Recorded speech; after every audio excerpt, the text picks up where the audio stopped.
What's up, everybody? And thank you so much for tuning in. So today, I'm excited to have author Daniel T. Jackson join me. Daniel, how you doing? I'll say this evening since you're over in the UK. I'm doing very well, thank you. Yeah, and it's dark outside here, so hunkered indoors, out of the cold and the rain.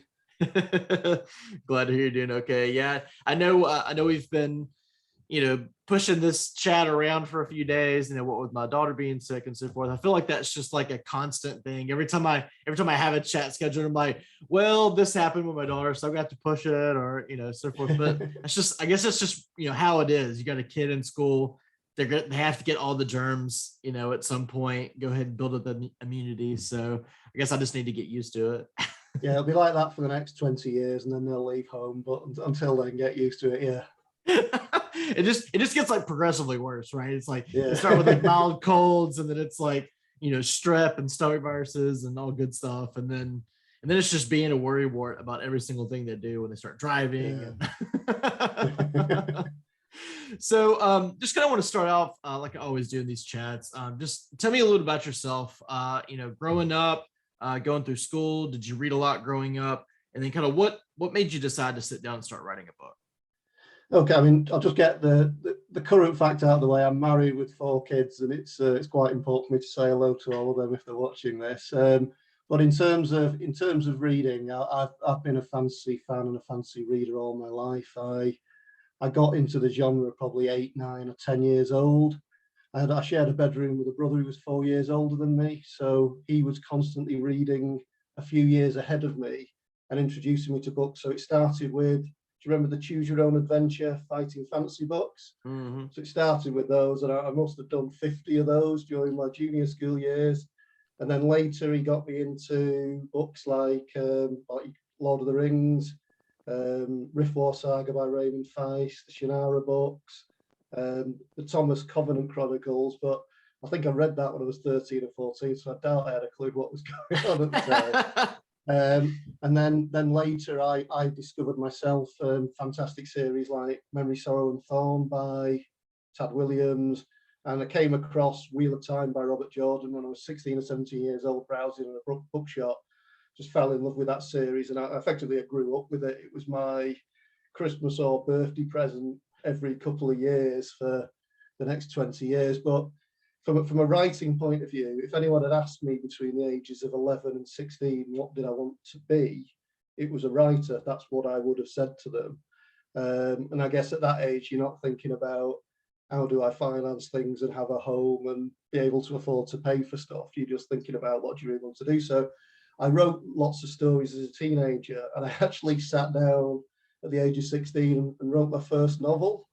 So I did it on an old typewriter of like crank the thing across, get the Tipex out, did a whole novel, sent it off to one publisher, got a nice rejection letter back, and then did nothing else with it after that.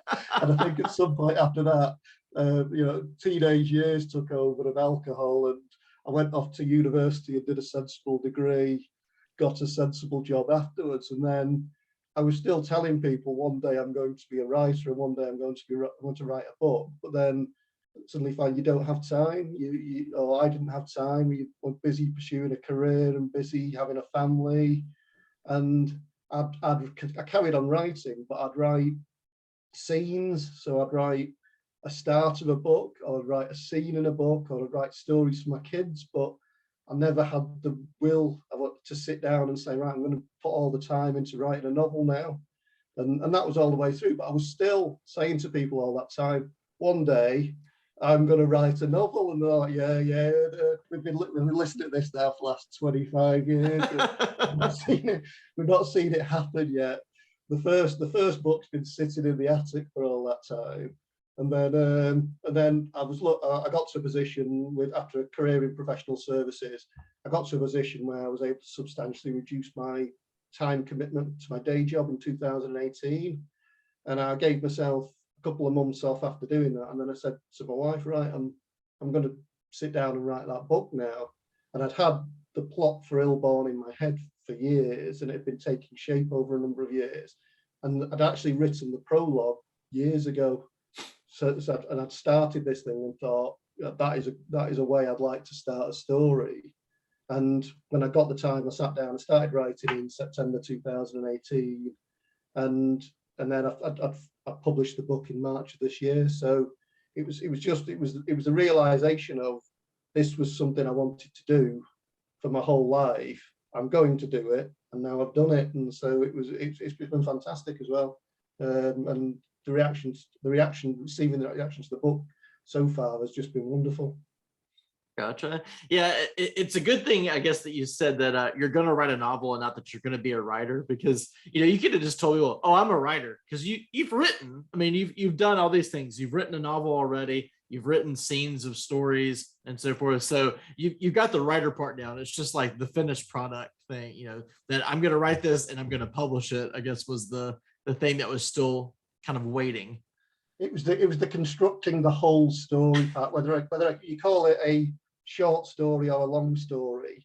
It was constructing the whole story, and I was constructing short stories for my kids that I'd tell them and read to them at bedtime. But I was never constructing a whole story that would come close to being described as a novel, if that makes sense. Yeah, absolutely. Yeah, I know exactly what you mean. I mean, I've got probably 5 or 6 drafts of like a prologue that I've written. I'm like, gosh, this is so good. It makes me feel so good. It's gonna be great. I'm gonna fit, and then just never come back to it.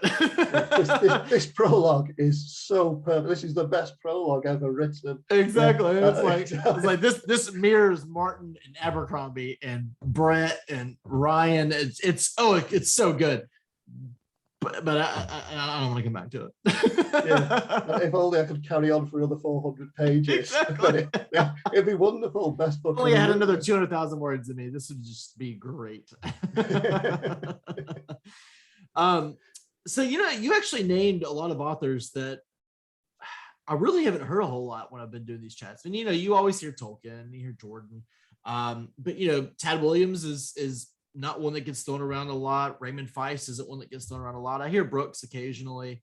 But yeah, I mean, I know a lot of people who've read Tad Williams, The Memory and Thorn and so forth. What specifically, I guess, about those authors really clung you? Was it just these epic fantasies? Was it just being able to get lost in their stories and their world building? And then on from that, getting into Jordan, did you find that going through that long series became difficult at times? Books 7 to 9. Yeah, it's I think the authors I named, part of what still resonates with me is the age I was when I read them, because that was the age when I was developing interests that would stay with me. And because I read those authors at that time, it stuck with me all the years later. I've read lots of more recent authors, and there's lots of very good authors that I would still quote. But if I take someone like Tad Williams, who isn't talked about quite so much now, Memory So on Thorn is for me a beautiful one. It's a wonderful book, and it's a classic epic fantasy story. And and at that time in my life, if someone, because I discovered that one, it wasn't one that my brother recommended, I discovered that one myself. It felt like Tad Williams and Robert Jordan were mine, and it was me saying to my brother, you need to read these, they're really good, as opposed to the other way around. And he's a great writer, and I would still always recommend those books. It's a long time since I read Tad Williams, but I'd recommend it. And Raymond Feist, again, I read it at an age, I read the Illborn Saga, and specifically the book Magician, when I'm guessing 14, 15, it was that kind of period. And it was just a mind-blowing book in terms of the ideas that he had of these two worlds that were coming together and fighting a war. I just thought it was amazing at the time. But it's certainly within the fantasy genre, the people, you've probably seen the people I'm naming, are more epic fantasy. And that's what I love. And that's what stuck with me. And that's what I've always wanted to write, something that is epic across countries and regions and different peoples and different conflicts, something that brings a lot of pieces together to tell a story that would be described as epic. Yeah. So I'm curious, so if your brother was recommending all these books to you, did he ever consider writing? No, I don't think he did. No. He just always He found himself to certainly be a never, fan. he certainly never sat down at the typewriter with me. But what he did do, I think he was reading my 16-year-old manuscript, and I think he was kindly telling me this isn't the greatest, without being too explicit about it. But yeah, he read, and I think he might have played a role in perhaps don't keep pushing this out to more people. Yeah, Nowadays, I would just put it on Kindle, and it'd be happy days. right. It's like, we'll just see what happens. Yeah, I can imagine being at such a young age and getting, your first rejection letter. You're like, yeah, this probably isn't for me. Instead of just like pushing through and continuing to send it out. Rejection when you're a teenager can be pretty tough. I mean, from relationships to grades to publishers. Yeah. I'm sure it hits a lot harder than it would be, I guess nowadays. You send it out to, I don't know, 10, 20, 30 publishers and go, okay, hopefully somebody comes with some good news. And I'm always interested to know with like publishers, I hear a lot of times that you get rejections, and sometimes they're nice and sometimes they're not. Sometimes you just don't hear, period. Did you push Illborn to a lot of traditional publishers before sticking with Troubadour? I pushed it out to literary agents in the UK because most of the reading I'd done in the UK was the publishers just would not look at it from a debut author unless it came from one of their approved literary agents. Mm-hmm. So yeah, I did try and go down the traditional publishing route first of all, and I got nowhere with it. The best thing I got was, there was a competition where it was like a meet the agent competition where they'd read a paragraph, they'd read a chapter, and then you could have a 10-minute slot with them while they were doing a tour around the country. So that was the highlight of my attempt at traditional publishing. So I got 10 minutes with this guy, and he said to me, two things I walked out with. He said, it's 220,000 words. It really needs to be 130,000 words, and at a minimum 180,000. So I'm thinking, I could maybe at a push take 10, 20,000 words out of this, but I'm not cutting 90 out. And then he said to me, oh, and you should, I think you should delete the first 5 pages of the prologue. And I was looking at this thinking, this is the best thing I've ever read. You just told me to delete half of it.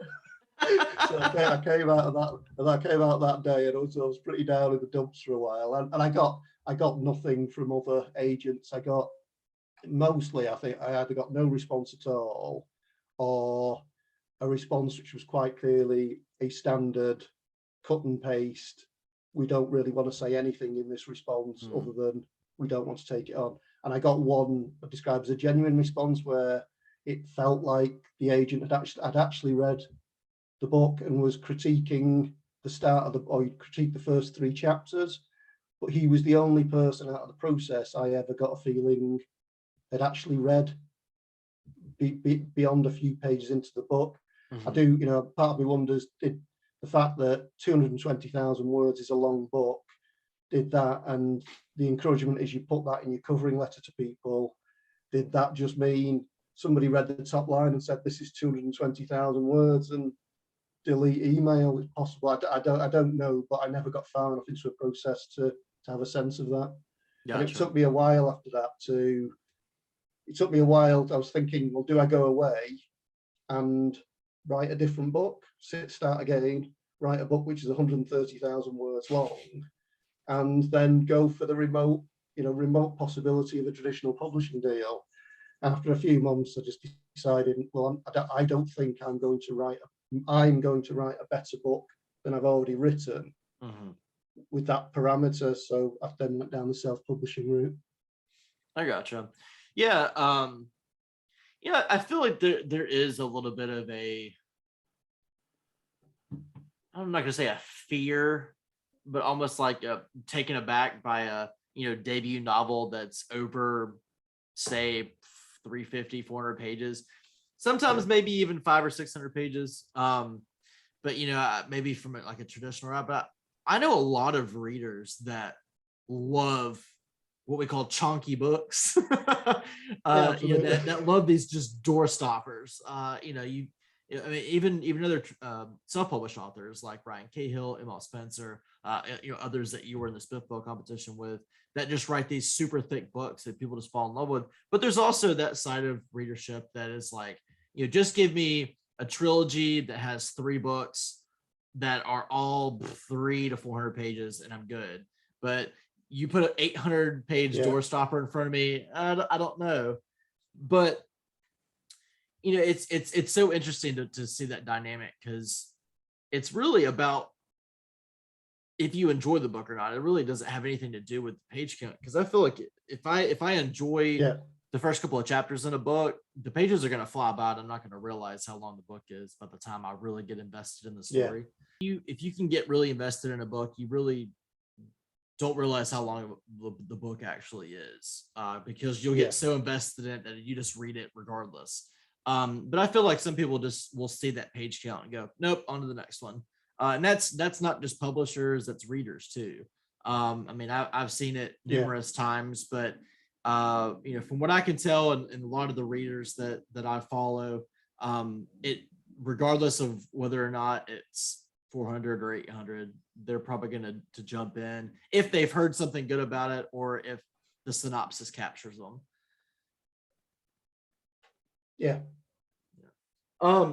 So I want to know, you mentioned a lot of authors that you read growing up. Who would you say was most influential on your writing? The two authors who have had the biggest influence would be Robert Jordan and George R.R. Martin. I think those 2 series are, well, a lot of the books in Wheel of Time, but certainly the first 3 books in A Song of Ice and Fire are pretty much close to fantasy perfection for me in terms of influencing my writing. That there's a richness and intricacy to the worlds, and that there's so much depth and breadth to the story that they're telling. That those 2 authors stand above everybody else. More recently, Stephen Erickson is somebody I would put. I've read 8 out of the 10 Malazan books now. Love that series, and that's another one that's coming there. But the 2 that have had the most influence on writing the book, I would say, would be Jordan and Martin. I'm probably not on my own in saying that. I've influenced a lot of people. And I would agree on Martin up through book 3. I've been struggling to finish. Well, I struggled to finish 4, and I got to 5, and it's better. It's not great. It's better because I've always loved Tyrion. He's always been one of my favorite characters, and the fact that you've got Tyrion and Jon Snow and Daenerys and Dance with Dragons. It's just a better story than following, Brienne of Tarth, unfortunately. Because she wanders around the continent. Because blessed it, I loved her character in the show, and her character's okay in the books, but like the way she's portrayed in the books, it's just boring. Because she's just going from fishing village to fishing village and just getting told about how ugly she is and how she'll never amount to anything. And I'm just going, there's got to be something more to this. But so tell me about your writing process and how it's changed since you were 16 to now. 16, right? Well, first of all, I don't have Tipex now, and I don't have to do that at the end of every sentence. But it's 16. I think it all started with writing out in pen first, then typing it up afterwards. But now, writing now, I'm definitely in the plotter camp. That I don't think I could have written the novel I've written, the type of novel that I write. I don't think I could have written that novel without being a plotter, because there's a lot of intricacy of things that interweave amongst different characters. But I like to have a plot to the whole book that's set out at a higher level, and then I like to have a more detailed plot for the next 5 to 6 chapters that are ahead of me in a almost bullet bullet point form of these might be the scenes, these are the things I want to happen, these are the things the character might realize or decide. But at the start of the novel, I'd almost like to have like these are the key scenes or points in the book. So there's there, all the way through. And then I'm flexible. If I think of a better way to get from there to there, so I could do that rather than that. I'm flexible to change that as I go, as long as I keep it on the right track.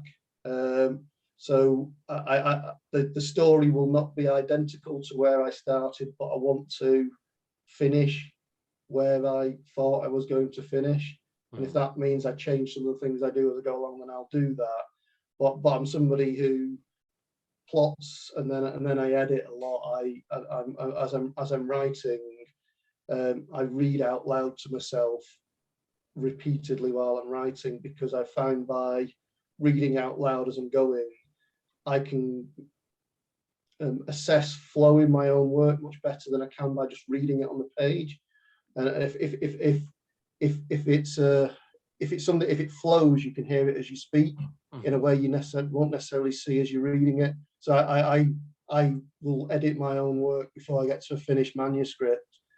Probably 5, 6, 7 times, going over and over to try and smooth out the edges as I go, to get to something that by the time I've finished, I would hope is a lot better than when it was when I started. And it's a long that's why it's a long process for me in writing a book. I'm not someone who's going to produce one book a year.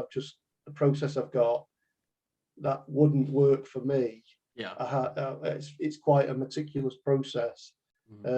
But it'll get me to where I want to be at the end of it. And that's probably part of the reason I did nothing for 30 years between book 1 and book 2. Yeah, I mean, and it's understandable. You want to make sure the product you've got out there is exactly the way you want it. You don't want to cut corners. You don't want to, put out something that you're not happy with. And I mean, it's not like people are, clamoring on your door going, all right, you got to do one book every year or I'm not going to read your books. There are a lot of people that are contractually obligated to write a book a year or a book every year and a half, etc. But you're not writing under an obligation, which I'm sure also helps. You write until you go, this is exactly what I want to put out. Here's the date, and this is when it's going to go live and onto book 3, onto the next project, etc. Do you like being self-published? Do you like that kind of, I don't really want to say power, I guess we'll say power, to be able to market your own book, to be able to produce your own book, etc. But do you like having that kind of power in your hands instead of having to rely on a publisher to market your book and so forth? I do. I mean, I had before I started the process, I had a fear of the marketing side of self-publishing, but now that I've done it, I'm becoming much more relaxed about it. And I do like the fact that I'm writing book 2 and I'll put book 2 out as soon as I can, but I'll put it out when it's ready and it's as good as I can make it.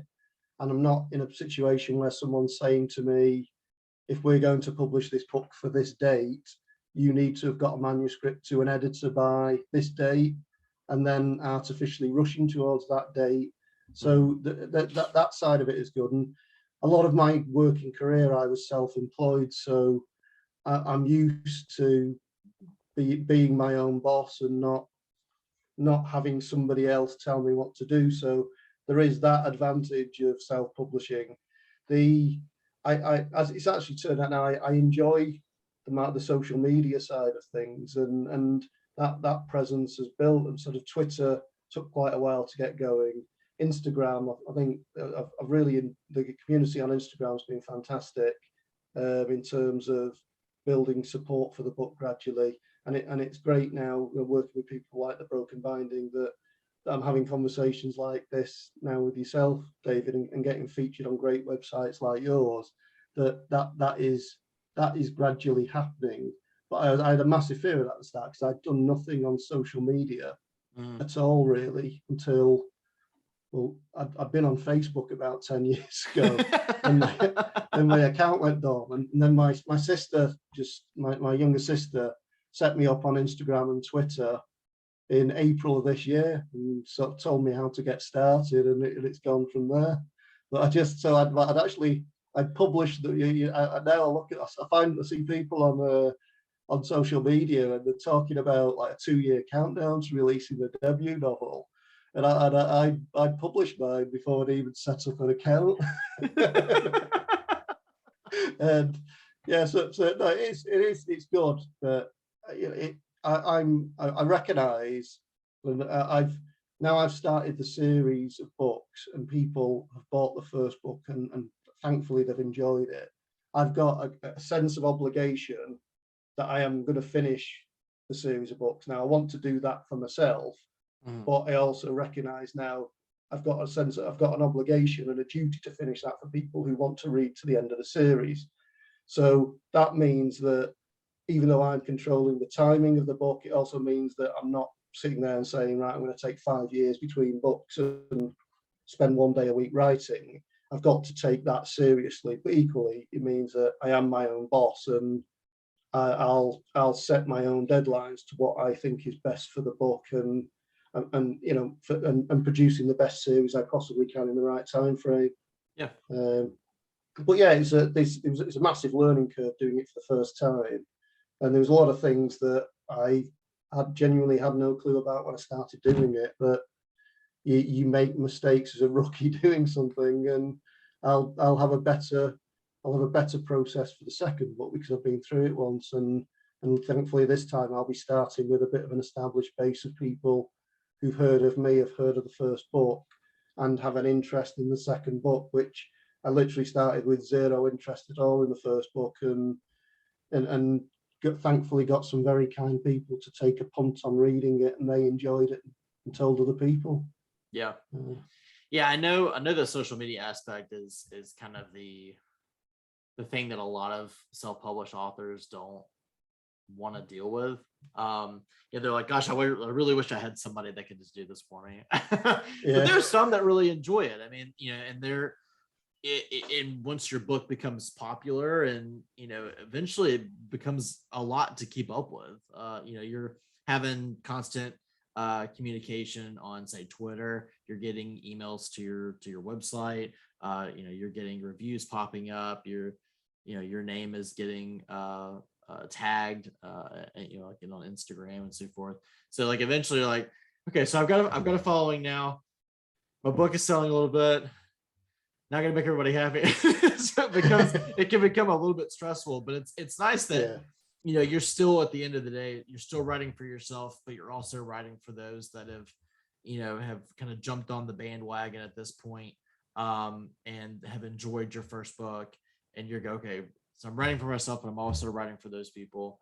And the self-published community is so amazing. And I feel like it is much more personable, for the most part, as far as social media goes, because you do, especially with authors that do write full time, or write even say they have a daytime job but are able to write at night and able to socialize and so forth at night. It's nice to be able to kind of bounce off of readers and take that feedback into account. Whereas if you're a traditional author, I don't feel like all the time you're as keyed in with I guess your readers, because most of that goes through the publisher.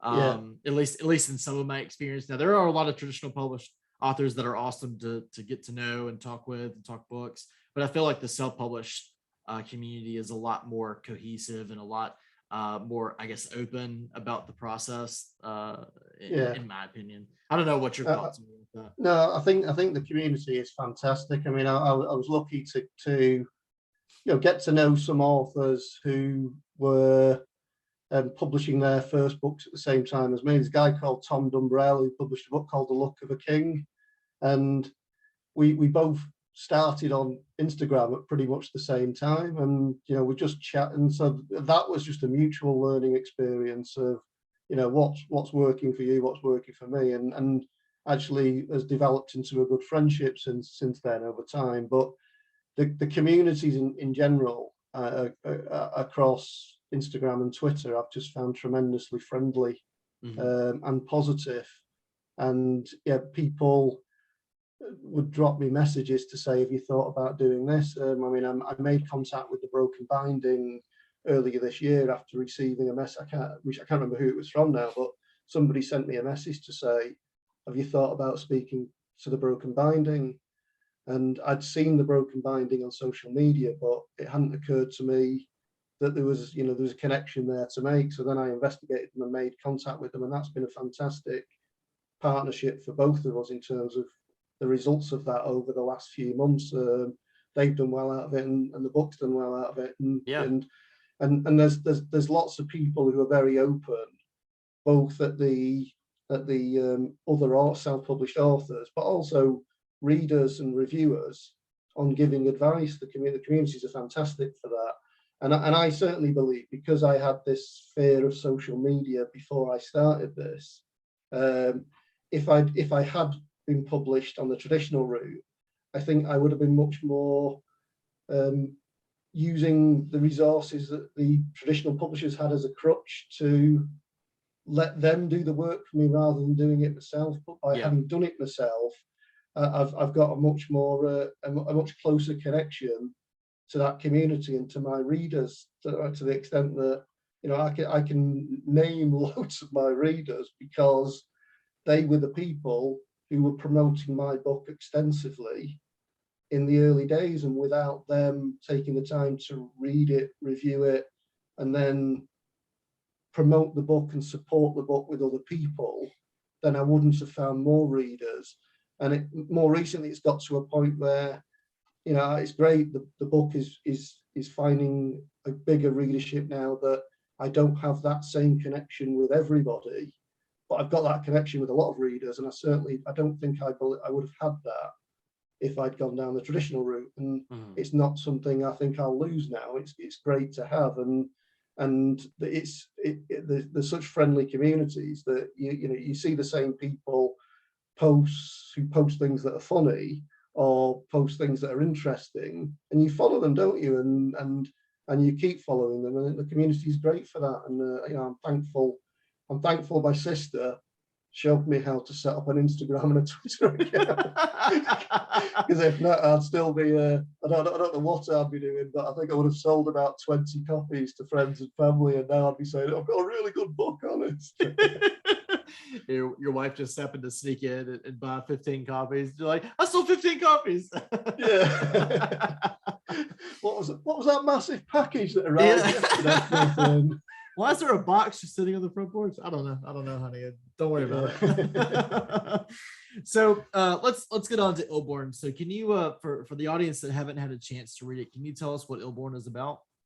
Okay, well, I will be quite careful not to give spoilers in this. So because of that, the way I'll describe this might sound quite similar to the blurb of the book, but it's an epic fantasy novel that's set in a medieval fantasy world. Now, in this world, 800 years ago, someone called the Lord Aedual emerged from the deserts and effectively became a deity in the world with divine powers that he used to unite that world, or forcibly unite the world, and then he ascended to heaven. So fast forward 800 years later, the world he has left behind has changed and has fractured from one unified whole into several nation states, but there's still a single religion which is dominant over most of that world, which is connected to the Lord Aedual, who was there 800 years earlier. That world is now threatened by war between some of those nation states, and there's also religious persecution is something that's become more prominent in recent years. And into that world, a number of young men and women start to develop, and I'll deliberately not use the word magic because there isn't magic in this world. There's not been anything like magic since the time of Aedual, and people wouldn't have described that as magic, they would have described it as miracles. And so into this world, a number of young men and women start to develop unnatural or supernatural powers. Now these powers are connected to a dream they are all sharing. They all come from different backgrounds, different parts of the world, but they all share a common dream of an ethereal gate and a figure in that gate. And the story is essentially the story of what is happening to these young men and women as these powers are developing over a period of time, and as they realize that they are being hunted for some reason that is unknown to them by sinister forces in that world. And that's the tale, and it follows that's the story. And it's a story which is about four main points of view, four main characters, and their development over time. Gotcha. So it's I guess a very I guess European based fantasy, or at least the feeling of it.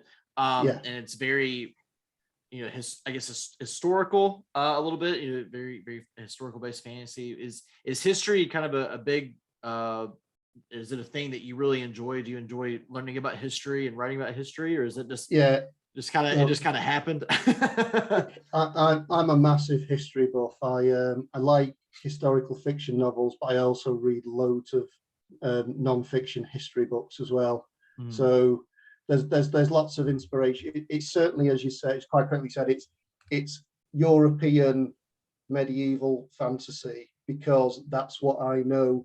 It would be pointless me trying to write about other cultures that I don't have the same level of knowledge of, and doing a poor job of it. That's what I've grown up with knowledge of. But from a history point of view, I read loads of history. So from Greeks, Romans, medieval times, right up to like 19th, 20th century. And then on the historical fiction side, there are writers in that genre that I personally think there's a lot of parallels between good epic historical fiction and epic fantasy, that they'll both have multiple characters in different locations, different threads of storylines coming together. And the real distinction of the fantasy is in a made-up world, and it might have magic in it, but the storytelling is very similar. And I love authors like Ken Follett. His Pillars of the Earth series is one of my all-time favorite series. Winston Graham of Poldark, which is a 19th century or 18th century story, is fantastic. But I read a lot of that, and again, I find taking a lot of lessons from those books as to how they tell stories and how they tell interesting stories. Gotcha. So what was it about, I guess, not using the word magic and using, I guess, more of powers or abilities? What was the thought process behind that? Well, let's say you had a world like ours where people suddenly started doing something that was, you could call it magical, but something that was not explainable by science. Different people might talk about it in different ways. And in this world, the description that would come to mind would not be, that's magic, because they've never had magic. It's difficult to explain, but it's not a world where there are guilds of magicians and there's a magic system and there's laws around magic, and what's happening to the people in the book is as unknown to the world as it is to them, and that's quite important to the story. I gotcha. Okay, so it's almost like a low fantasy that builds into an epic fantasy. Yeah, because that is interesting, because you know, a lot of, I guess, a lot of epic fantasy novels, maybe not a lot, but a majority of them that I've read, you know, have like a magic system already in place, and people have been practicing it for years and decades and millennia, you know, and then to come to certain ones that's not even a thing. Like magic, it's not even a word in the language. It's not, you know, nobody knows anything about it. And so we're, you know, and all of a sudden these people just start showing these unnatural talents and abilities, and people are just like, okay, like does that put them in, you know, almost like a villain type role, you know, just having these unnatural abilities that have never been seen before? I don't want to say too much from a spoiler point of view, but it's well, how do I describe this well? I know, I put you in a bad spot. I like. I'll talk about it from the point of view of the characters I find most interesting in stories are characters who have some element of moral greyness about them, i.e., you don't look at a character straight away and say that's a goodie and that's a baddie, because most people are not like that. Most people are on a spectrum somewhere between the two, with different values. And in the book, if suddenly you start to develop powers, how you develop them might be a reflection of who you are. It might not be, but it might be. So again, it comes back to when this starts to happen in the story, there's not a rule book that anybody can go back to say this explains what's happening, but there are things that will affect how they are perceived by other organizations in society, as to how they are regarded by other organizations, and specifically is what they are doing and becoming heretical. Gotcha. Yeah, that was a good way to kind of skirt that question. And yeah, and I agree. I feel like a lot of people nowadays in fantasy really enjoy morally great characters more than they're super bad or they're super good. I feel like that in between it's easier. I don't even know if the word to get behind would be the correct way to describe that, but there's a whole lot more going on behind a morally great character than is an inherently bad or an inherently good, because you never know which side they're going to end up on. Generally, throughout the story, you don't know if they're going to lead down one path or another, or they could fork and surprise the crap out of it. You just don't know. And I feel like that's how a lot of authors are writing their characters nowadays, to kind of build that intrigue, and to kind of get you to get you hooked, I guess, into the characters. Can you tell me a little bit about book 2? I know you're working on it now. Can you say anything about it yet without it being a spoiler?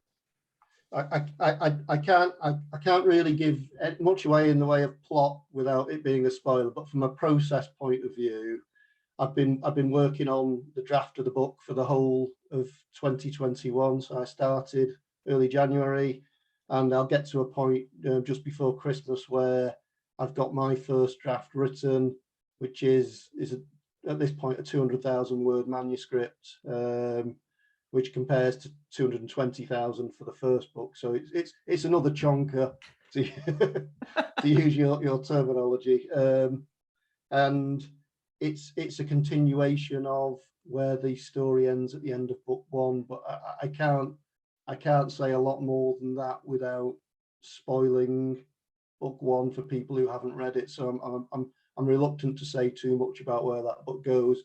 It's my process over the next few months. I'm going to leave the book alone for a few weeks into the new year, and then start my process of extensive editing of it, and getting other parties to give me feedback on it, including putting it out to some readers. But so there's a lot of work still to be done. In an ideal world, I would have that book published in November of next year, but that is an aspiration at this point rather than a hard date, for the reasons I've said before. I'll put the book out when I'm content that it's as good as I can make it, through all the processes it goes through. And if it turns out I think it could become better with another 2-3 months, then I would give it another 2-3 months. But I started the year without a manuscript, and I've ended the year with 200,000 words, so I'm pretty content with what I've done, and we're well along the way with it. Yeah. So how long are you planning this series to be? Is it going to be a trilogy? Are you planning a longer series? It's 4 books. 4 books. Okay. So I expect in total it's going to be something between 2,500 to 3,000 pages of story by the time it's done. Wow. So it's not approaching the territory of Wheel of Time or Malazan Book of the Fallen, but it's a big tale. Yeah. But it's self-contained, and I understand how it's contained, and it's always been built to a plan, if that makes sense. I've not written a book one and then thought, right, what can I do now to create a book two in the same book?